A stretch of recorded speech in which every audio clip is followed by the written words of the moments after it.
आप कल्प कल्प आकर तुम बच्चों को अपना परिचय देते हैं। तुम्हें भी सबको बाप का यथार्थ परिचय देना है।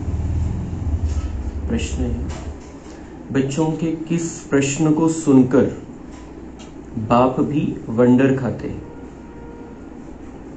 उत्तर, बच्चे कहते हैं, बाबा आपका परिचय देना बहुत मुश्किल है, हम आपका परिचय कैसे दें? यह प्रश्न सुनकर बाप को भी वंडर लगता है।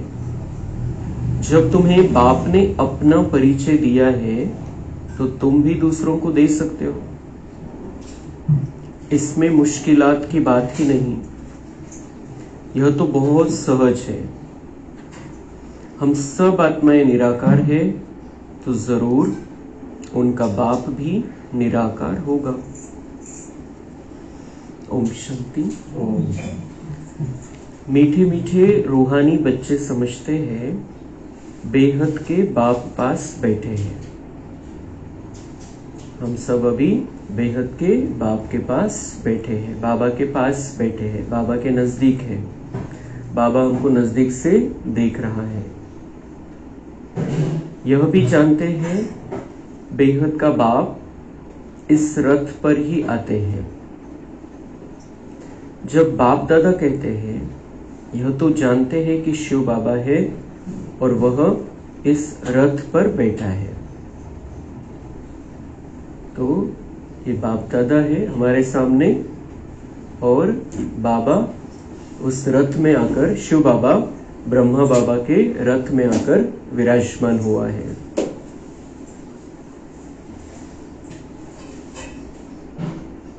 तर जे आपण चित्र बघतो बाबांचं, हे चित्र कोणाचं? बाप दादा है। वो सिर्फ बाबा नहीं, हमारे बुद्धि में ब्रह्मा बाबा आता ही नहीं है, बुद्धि में बाप दादा बुद्धि में आते हैं। ब्रह्मा बाबा और उसमें विराजमान शिव बाबा। अपना परिचय दे रहे हैं। बच्चे जानते हैं वह बाबा है। बाबा मत देते हैं कि रूहानी बाप को याद करो तो पाप भस्म हो जाए, जिसको योग अग्नि कहते हैं। अभी तुम बाप को तो पहचानते हो, तो ऐसे कभी थोड़ी कहेंगे कि बाप का परिचय दूसरों को कैसे दूं? आपल्याला तर ओळख झालेली आता बाबांची, तर आता प्रश्न नाही पडला पाहिजे की कशी ओळख देऊ मी बाबांची, कारण तो आपला बाबा आहे, तसं सगळ्यांचाच बाबा आहे, सगळ्यांचा बाप आहे। तर आपल्याला ओळख करून द्यावी लागेल। आपल्याला ओळख झालेली दुसऱ्यांना ओळख करून देणं अवघड नाही केलं पाहिजे। तुमको भी बेहद के बाप का परिचय है तो जरूर दे भी सकते हो। जैसे तुमने बाप को जाना है वैसे तुम कह सकते हो कि हम आत्माओं का बाप तो एक ही है, इसमें मूंझने की दरकार ही नहीं रहती। कोई कोई कहते हैं बाबा आपका परिचय देना बड़ा मुश्किल होता है। अरे बाप का परिचय देना, इसमें तो मुश्किलात की कोई बात ही नहीं है। जानवर भी इशारे से समझ जाते हैं कि मैं फलाने का बच्चा हूं। तुम भी जानते हो कि हम आत्माओं का वह बाप है। हम आत्मा अभी इस शरीर में प्रवेश है। जैसे बाबा ने समझाया है कि आत्मा अकाल मूर्त है, ऐसे नहीं, उसका कोई रूप नहीं है। बच्चों ने पहचाना है, बिल्कुल सिंपल बात है। आत्माओं का एक ही निराकार बाप है। हम सब आत्माएं भाई भाई है, बाप की संतान है। बाप से हमको वर्षा मिलता है। यह भी जानते हैं ऐसा कोई बच्चा इस दुनिया में नहीं होगा जो बाप को और उनकी रचना को न जानता हो। बाप के पास क्या प्रॉपर्टी है वह सब जानते हैं। यह है आत्माओं और परमात्मा का मेला। यह कल्याणकारी मेला है। बाप है ही कल्याणकारी, बहुत कल्याण करते हैं। बाप को पहचानने से समझते हो बेहद के बाप से हमको बेहद का वर्षा मिलता है। वह जो सन्यासी गुरु होते हैं उनके शिष्यों को गुरु के वर्षे का मालूम नहीं रहता है। गुरु के पास क्या मिल्कियत है यह कोई शिष्य मुश्किल जानते होंगे। तुम्हारी बुद्धि में तो है वह शिव बाबा है, मिल्कियत भी बाबा के पास होती है। बच्चे जानते हैं बेहद के बाप के पास मिल्कियत है, विश्व की बादशाही, स्वर्ग। यह बातें सिवाय तुम बच्चों के और कोई की बुद्धि में नहीं है। लौकिक बाप के पास क्या मिल्कियत है वह उनके बच्चे ही जानते हैं।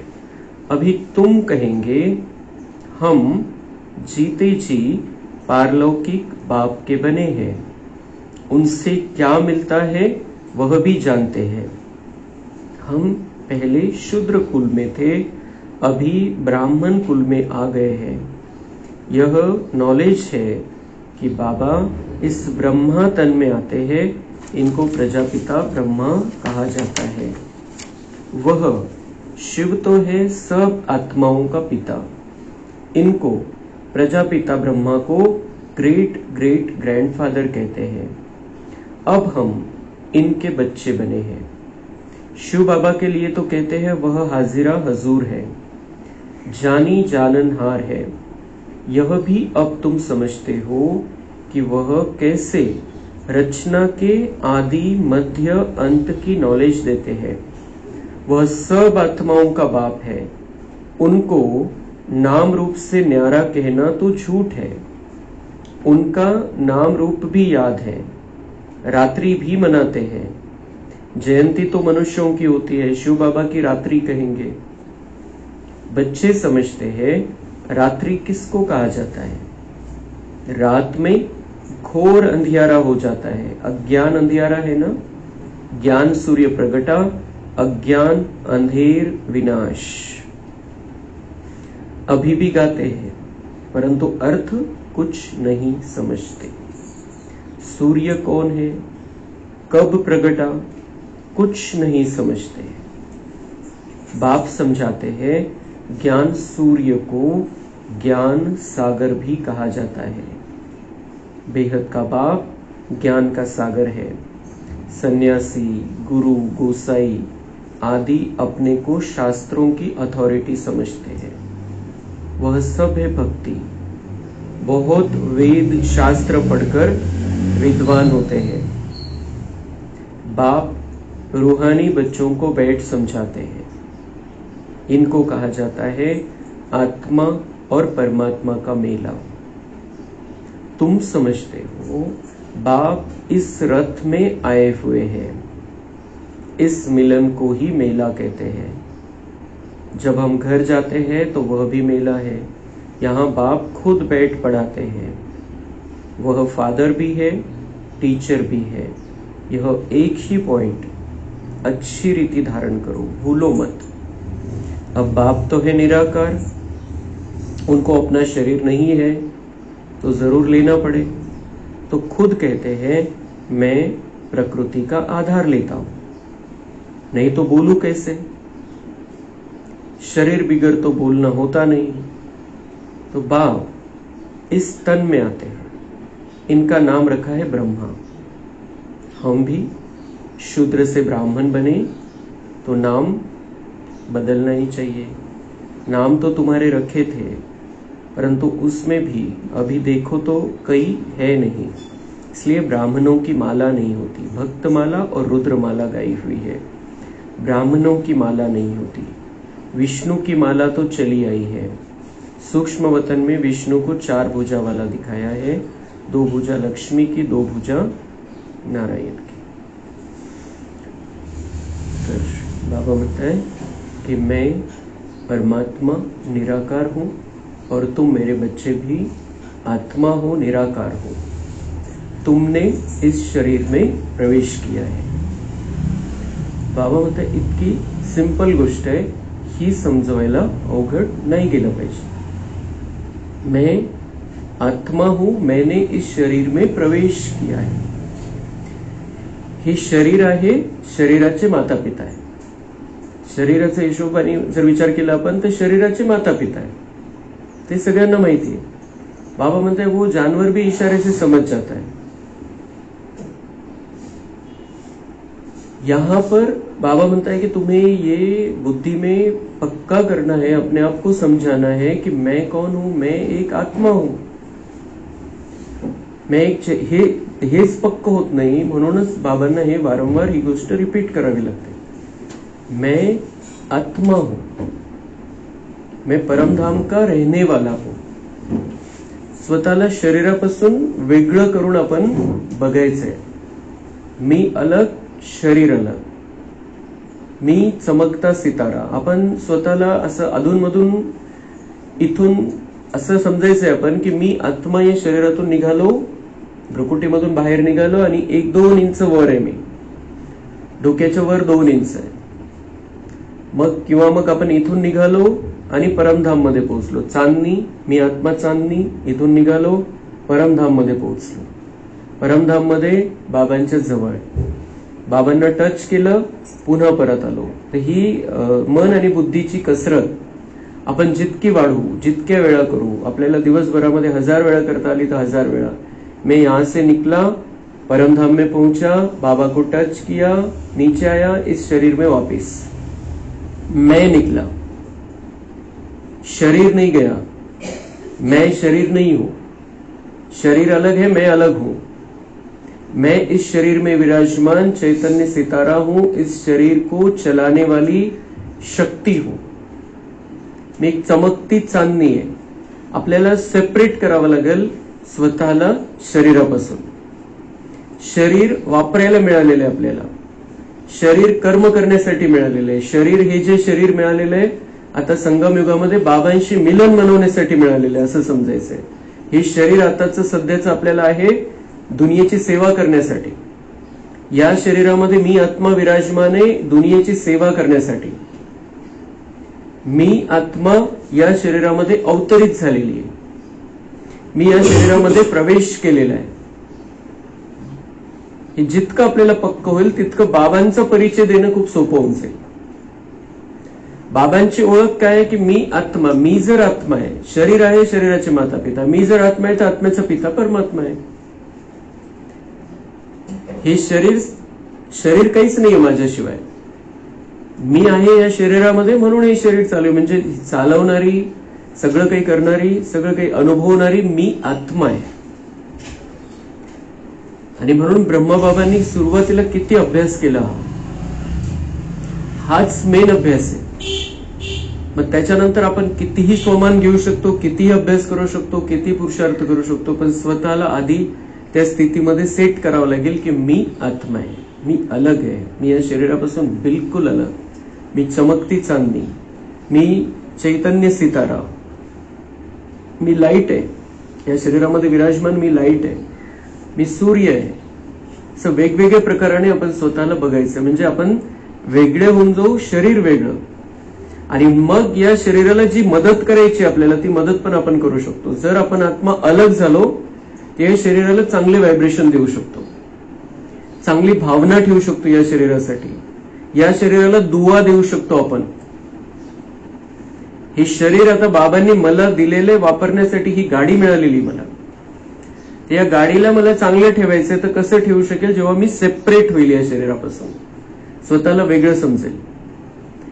जितकं आपण या आत्मिक स्थितीचा अभ्यास करू तितकं मग परमात्म्यामध्ये बुद्धी लागणं सहज होऊन जाईल। आणि परमात्म्यामध्ये बुद्धी राहील तर आपल्याला दुसऱ्यांनाही हा परिचय देणं खूप सोपं होऊन जाईल की कसं समजायचं आणि काय सांगायचं। हा प्रश्न बाबा म्हणतात मला आश्चर्य वाटतं की असा प्रश्न का पडतो बच्चांना की कसं समजू मी, बाबांचा परिचय कसा देऊ। तो अगर हम आत्मा है तो हमारा पिता भी होना चाहिए, और कहते भी है उसको वो परम पिता है, वो माता पिता है हमारे, तो उसने शरीर के आधार से तो जन्म नहीं दिया हमको, ये तो क्लियर है। शरीराच्या आधाराने ते जन्म नाही देणार, तो काही विकारी नाहीये, शरीराच्या हिशोबाने जन्म नाही देणार। मग माता पिता का म्हणत आलो आपण त्याला, पिता का म्हणतो, परम पिता का म्हणतो, कारण तो आत्म्यांचा पिता आहे, सगळ्यांचा पिता आहे। तो बाबा ही खूप सोपी सिंपल गोष्ट आहे की मी आत्मा आहे आणि माझा पिता परमपिता परमात्मा आहे। जितकं आपल्याला पक्क होईल तितकं मग समजून सांगणं खूप सहज होऊन जाईल. तो इस बात की सेटिंग हमें अंदर करनी है. मग बाबा म्हणता है कि ये जो फिर पिता है, तो पिता अगर है तो वर्षा बुद्धि में रहता है. और वर्षा क्या है? परमपिता का स्वर्ग. वर्षे में स्वर्ग लेकर आया है हमारे लिए. उससे वर्षा मिलता है स्वर्ग का, स्वर्ग की बादशाही मिलती है. यहाँ का क्या वर्षा है, हमारे पिता से हमको क्या वर्षा मिलता है हे माहिती आहे. किती मिल्कियत आहे ते माहिती आहे. परमपित्याचा वर्षा आपल्याला कळालेला आहे, दुनियावाल्यांना माहिती नाही. वो भी उनके बच्चे बाबा के बच्चे हैं, लेकिन वो नहीं जानते हम उससे ले सकते हैं वर्षा. त्यांनाही अधिकार आहे, ते घेऊ शकतात, पण त्यांना परिचय नाही. मग आपण परिचय दिला, त्यांचं भाग्य असलं तर होऊ शकतं, नाही तर नाही. किसी को वर्षा लेना ही नहीं तो हम कुछ नहीं कर सकते उसमें. हमारा कार्य है हमें अच्छा रास्ता बताना आना चाहिए, बस एवढंच आहे. त्यांनी तो समजून घ्यायचा आहे की नाही घ्यायचा आहे, त्याच्यावरती चालायचंय की नाही चालायचंय, हा त्यांचा प्रश्न आहे. पण जेव्हा विनाशकाळ राहील तेव्हा ते आपल्याला उलहना तर देणार नाही. आम्हाला तुम्ही क्लिअर सांगितलंच नाही की परमात्मा कोण आहे आणि तुम्ही डायरेक्ट परमात्म्याशी कनेक्शन मध्ये, हे तुम्ही आम्हाला सांगितलं. इतकं डायरेक्ट नाही सांगितलं तुम्ही आम्हाला. तो वो उनका उलहना निकालने के लिए हमें सबको परिचय देना पड़ेगा. तो परिचय क्लियर द्यायचा आहे आपल्याला. मग बाबा म्हणतात तुमको ये वर्षे का पता है, तो तुम वर्षे के लिए तैयारी कर रहे हो. किती जास्तीत जास्त वर्षा घेता येईल त्याची तुम्ही तयारी करतोय. जे संन्यासी असतात त्यांचे जे शिष्य आहेत त्यांना माहितीच नाही त्यांच्याकडून काय भेटणार आहे आपल्याला. फक्त ते मेंढरांसारखी गत असते. ये जा रहा है, वो जा रहा है, मुझे भी जाना है. चांगलं नाही वाटणार, मी नाही गेलो तर चांगलं नाही वाटणार. ते महाराजांकडे मी नाही गेलो तर चांगलं नाही वाटणार. ते आपण तर पक्के झालेले हैं. हम जो बाबा के पक्के बच्चे हैं उनको इन बातों से कोई मतलब नहीं रहता है. कौन क्या कहेगा, मुझे क्या करना है, ये मुझे क्लियर है. बाबा मुझे समझाता है मुझे क्या करना है, किसकी जरूरत है. जो करना था भक्ति में हमने सब कुछ कर लिया. अभी हमें कुछ भी करने की जरूरत नहीं है. वैसे जैसे हमने निर्वैर भाई से भी सुना कल कि बाबा ने क्या कहा है हमें. बाबा सिर्फ यही कहता है कि मन मेरे में लगाओ. बाकी कुछ नहीं कहा बाबा ने कभी. पूजा करो, आरती करो, कुछ नहीं कहा. मन मेरे में लगाओ. और वो लोग जो जिनकी बुद्धि बिल्कुल कमजोर हो गई है, नीचे की लेवल में पहुंच गई है, वो ढूंढते हैं की आपल्याला या गुरुकडून काहीतरी मिळेल, त्याच्याकडून काहीतरी मिळेल, आपल्याला शांती मिळेल, आपल्याला काहीतरी पुढचं जन्माचं कल्याण होऊन जाईल. बाबा म्हणता है वो जानते ही नहीं उनसे क्या मिलता है. उनसे कुछ, वो अपना ही कल्याण करने की सोच रहे लेकिन होता नहीं है क्योंकि उनका कनेक्शन परमात्मा से नहीं है. खुद का भी कल्याण नहीं कर सकते हैं तो शिष्यों का कल्याण तो हो ही नहीं सकता है. भले ही बहुत अच्छी अच्छी बातें समझाएंगे, बहुत मीठे मीठे शब्दों में कहेंगे, लेकिन ताकत कहां से मिलनी है वो करने के लिए, ये नहीं समझा सकते. उनको मालूम ही नहीं है पतित पावन परमात्मा है और उससे कनेक्शन जोड़कर ही हमारे अंदर शक्ति आती है. ईश्वरीय शक्ति के बारे में उनको जानकारी नहीं है. जे शास्त्रामध्ये ते जे लिहून काढलेले पहिल्या लोकांनी तेच त्याच्या आधाराने समजून सांगतात. उदाहरणं देऊन चांगले गोड गोड उदाहरणं काढतात, त्याच्या आधाराने समजून सांगतात. तो उनसे कुछ भी मिलना नहीं है. अब जो कुछ उनका जो वाइब्रेशन था पवित्रता का, उससे जो सेवा होनी थी वो हो चुकी. अब दुनिया का वातावरण इतना तमो प्रधान है कि अब हमें ये कार्य अपने हाथ में लेना है. हम बाबा के बच्चों को अपनी पवित्रता के आधार से इस दुनिया को पवित्र बनाना है. बाकी किसी के भी पास जाने की हमको जरूरत नहीं. वर्षा हमें बाबा से लेना है.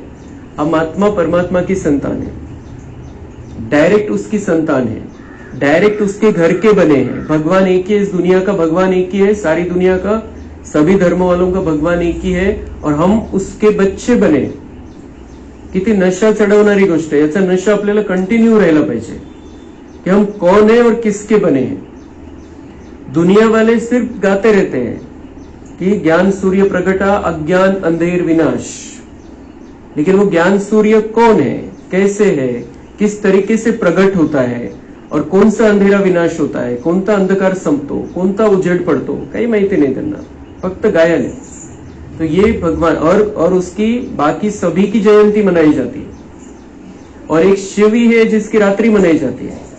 तो बाबा म्हणते हैं मनुष्यों की जयंती मनाई जाती है और मैं भगवान हूं, मेरी रात्रि मनाते हैं क्योंकि मैं अज्ञान के अंधकार को दूर करता हूं. अज्ञान का जो अंधकार है, विकारों का जो अंधकार है, उसको दूर करता हूं। जो कीचड़ हो गया है दुनिया में उसको मैं साफ करता हूं। तो सूर्य जब आता है तो कीचड़ साफ हो जाता है। वैसे इस दुनिया का कीचड़ भी भगवान जैसे सूर्य के रूप में इस धरती पर है, उसका कार्य चल रहा है, तो ये दुनिया का कीचड़ सारा समाप्त हो जाएगा, दुनिया फिर से स्वच्छ हो जाएगी, देवताओं के रहने के लायक हो जाएगी। तो भगवान ज्ञान सूर्य भी है, ज्ञान का सागर भी है, और हम उस सागर से अपनी झोलियां, अपनी थालियां भर भर के ले रहे हैं, और उससे हमारा कल्याण होने वाला है। बाप समझाते हैं मैं धोबी हूं। भगवान अपने आप को कह रहा है मैं धोबी हूं, क्योंकि तुम्हारे पाप धोने के लिए आता हूं, तुम्हारी जो खराबी है उसको धोने के लिए मैं आता हूं। मैं योग बल से तुम आत्माओं को शुद्ध बनाता हूं। फिर भी तुम विकार में जाकर अपना श्रृंगार ही गवा देते हो। मी स्वच्छ करतो आणि तुम्ही विकारामध्ये जाताय पुन्हा, तर तुम्ही मी जे सजवलेलं मेकअप केलेलं तो बिघडून जातो तुमचा। विकार, किसी भी विकार में हमको जाना नहीं है। पांचों विकार और आलस्य और अलबेलापन, हे दोन स्पेशल विकार ब्राह्मणांचे। हे सातही विकारांपासून आपल्याला दूर राहायचंय, शुद्ध बनायचंय, स्वच्छ बनायचंय। कर लेंगे, हो जाएगा, हे या गोष्टीपासून दूर राहायचंय। अभी नहीं तो कभी नहीं, हे आपल्याला बिल्कुल पक्का पाहिजे कि मुझे जो करना है अभी ही करना है। तो बाबा जो मेकअप करता है हमारा ज्ञान से, उसको हमें बिगड़ने नहीं देना, हमारी स्थिति खराब नहीं होने देनी है। आत्माओं को आकर सिखलाते हैं, तो सिखलाने वाला जरूर यहां चाहिए ना। तो उसको सिखलाना है तो यहां चाहिए, तो उसको तन का आधार लेना पड़ेगा। तो ब्रह्मा तन का आधार लेता है, मुख चाहिए बोलने के लिए, उस मुख के द्वारा हमको यहां आकर सिखाता है, समझाता है। पुकारते भी है आकर पावन बनाओ। कपड़ा भी मैला होता है तो उनको धोकर शुद्ध बनाया जाता है। तुम भी पुकारते हो हे पतित पावन बाबा, आकर पावन बनाओ। तो हर धर्म वाले ने पुकारा है उसको कि तू आ और हमको पावन बना, हमको फिर से शुद्ध बना। हमने भी पुकारा भक्ति में, तो वो आया है हमको फिर से पावन बनाने। तो हमें उस पर अभी अपनी मन बुद्धि से समर्पित हो जाना है, उसको जो करना है करने देना है। आत्मा पावन बने तो शरीर भी पावन मिले। तो पहली मूल बात होती है बाप का परिचय देना। बाप का परिचय कैसे दे, यह तो प्रश्न ही नहीं पूछ सकते। तुमको भी बाप ने परिचय दिया है, तब तो तुम आए हो ना। आपल्याला बाबा समजलं म्हणून तर आपण बाबाचे झालेले, आपल्याला ओळख झाली बाबाची, समजली आपल्याला म्हणून तर आपण आलो। तसं दुसऱ्यांना पण ओळख करून द्यायला काही प्रॉब्लेम नाही वाटला पाहिजे। त्यांनीही बाबांचं बनावं, त्यांनी ओळख करून घ्यावी, त्यांनी आपलं कल्याण करावं। तो बाप पास आते हो, बाप कहाँ है इस रथ में, यह है अकाल तख्त। तुम आत्मा भी अकाल मूर्त हो, यह सब तुम्हारे तख्त है जिस पर तुम आत्माएं विराजमान हो। हम आत्माएं भ्रुकुटी रूपी तख्त पर विराजमान है, और बाबा भी इस अकाल तख्त पर आकर बैठता है। वह तो अकाल तख्त जड हो गया ना, तो जे आहे अमृतसरला अकाल तख्त बनवलेले शीख धर्मावाल्यांनी, बाबा म्हणताय वो तो जड हो गया। इथं तर हे चैतन्य अकाल तख्त है। तुम जानते हो मैं अकालमूर्त अर्थात निराकार, जिसका साकार रूप नहीं है। मैं आत्मा विनाशी हूं, कभी विनाश हो न सके।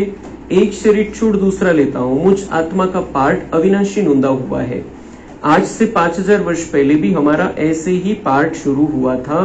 1 संवत से हम यहाँ पार्ट बजाने घर से आते हैं। पक्का पाहिजे आपल्याला कि 5000 वर्ष पहले भी मेरा ऐसे ही पार्ट शुरू हुआ था। सतयुग में मैं आया था 1 संवत से, म्हणजे दुनियेच्या स्टार्टिंग पासून मी या धरतीवरती विराजमान आहे। मी आत्मा एक शरीर सोडून दुसरं घेत असतो, दुसरं सोडून तिसरं घेत असतो। आता मी 84व्या शरीरामध्ये, मी आत्मा अलग, शरीर अलग, 84 शरीर बदलले, 84 परिवार, 84 ठिकाणी माझा जन्म झाला, वेगवेगळ्या ठिकाणी माझे पार्ट होते। आता हा पार्ट आता माझ्या बाबांच्या सोबत आहे। पुन्हा मला 1 पासून स्टार्ट करायचं, पुन्हा नव्या दुनियेच्या स्टार्टिंग पासून मला खाली यायचंय। यह है ही 5000 वर्ष का चक्र। वह तो लाखों वर्ष कह देते, इसलिए थोड़े वर्षों का विचार में नहीं आता। तो बच्चे ऐसा कभी कह नहीं सकते कि हम बाप का परिचय किसको कैसे दे। ऐसे ऐसे प्रश्न पूछते हैं तो वंडर लगता है। बाबा मतलब तुम ज्ञानी आत्मा है, ऐसे प्रश्न पूछो तो मुझे आश्चर्य लगेगा ना। मैं तुमको रोज समझाता हूँ, अरे तुम बाप के बने हो, फिर बाप का परिचय क्यों नहीं दे सकते हो। हम सब आत्माएं हैं, वह हमारा बाबा है, सर्व की सदगति करते हैं। सदगति कब करेंगे यह भी तुमको अभी पता पड़ा है। कल्प कल्प कल्प के संगम युग पर आकर, सर्व की सदगति करेंगे। वह तो समझते हैं अभी 40,000 वर्ष पड़े हैं और पहले से ही कह देते नाम रूप से न्यारा है। अब नाम रूप से न्यारी कोई चीज थोड़ी होती है, पत्थर बित्तर का भी नाम है ना। तो बाप कहते मीठे मीठे बच्चों, तुम आए हो बेहद के बाप के पास। बाप भी जानते हैं कितने ढेर बच्चे हैं, बच्चों को अभी हद और बेहद से भी पार जाना है। सब बच्चों को देखते हैं, जानते हैं इन सब को मैं लेने के लिए आया हूँ। सतयुग में बहुत थोड़े होंगे। बाबा हम सबको देखते हैं और मन में है कि मैं सबको लेने के लिए आया हूँ।